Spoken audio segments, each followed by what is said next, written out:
In 1914, Europe was a complex web of alliances, a powder keg waiting for a spark. Tensions simmered beneath a fragile peace, setting the stage for an unprecedented global conflict. The spark ignited on June 28 in Sarajevo, when Archduke Franz Ferdinand, heir to the Austro-Hungarian throne, was assassinated by a Serbian nationalist. This single act plunged the continent into crisis. Austria declared war on Serbia, triggering a cascade of mobilizations across Europe. Russia moved to aid Serbia. Germany backed Austria. And quickly, the great powers were at each other's throats. Germany, executing its Schlieffen Plan, invaded neutral Belgium to quickly strike France. This act brought Great Britain into the conflict, expanding the war's reach. Soldiers marched off to war with flowers in their gun barrels, convinced they'd be home by Christmas. They envisioned a swift, chivalrous conflict, a stark contrast to the brutal reality that awaited them. Germany's rapid advance towards Paris was miraculously halted at the Battle of the Marne. French and British forces launched a desperate counterattack, saving the capital and crushing hopes of a quick German victory. The war of movement died, replaced by a brutal stalemate. Soldiers grabbed shovels, digging a jagged scar of trenches from Switzerland to the North Sea, forever altering the landscape. Life in the trenches was a hellish existence, defined by mud, lice, and the constant threat of death. Rats, often described as the size of cats, feasted amidst the stench of rotting bodies.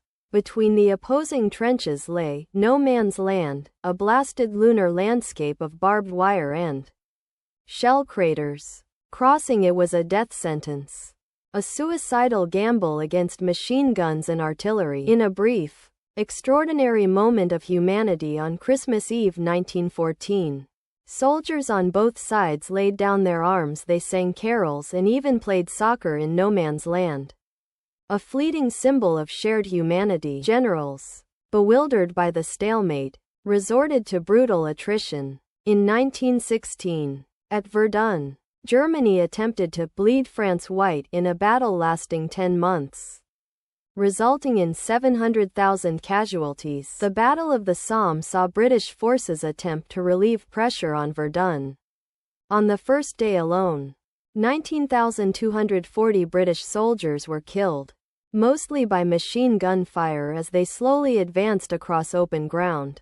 When conventional tactics failed, new horrors emerged. Clouds of chlorine and mustard gas blinded, choked, and burned soldiers from the inside out, adding a terrifying new dimension to warfare. Britain introduced the tank, clumsy metal beasts designed to roll over barbed wire and break through defenses.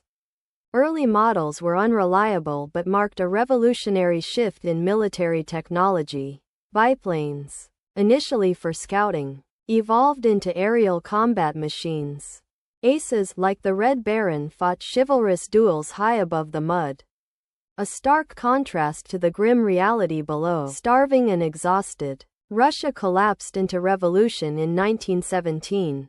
The Tsar was overthrown, and the new communist government signed a peace treaty, freeing German forces for the Western Front. Just as the Allies faltered, the United States entered the war. Provoked by German submarine warfare and the Zimmermann telegram, President Wilson declared war to make the world safe for democracy.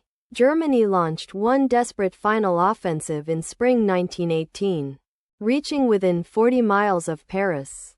However, they ran out of men and supplies, ultimately failing to break the Allied lines. On the 11th hour of the 11th day of the 11th month of 1918, the guns fell silent. An armistice was signed, bringing an end to 4 years of unprecedented global slaughter. The Treaty of Versailles, signed in 1919, imposed harsh terms on Germany, fueling resentment and sowing seeds for future conflict.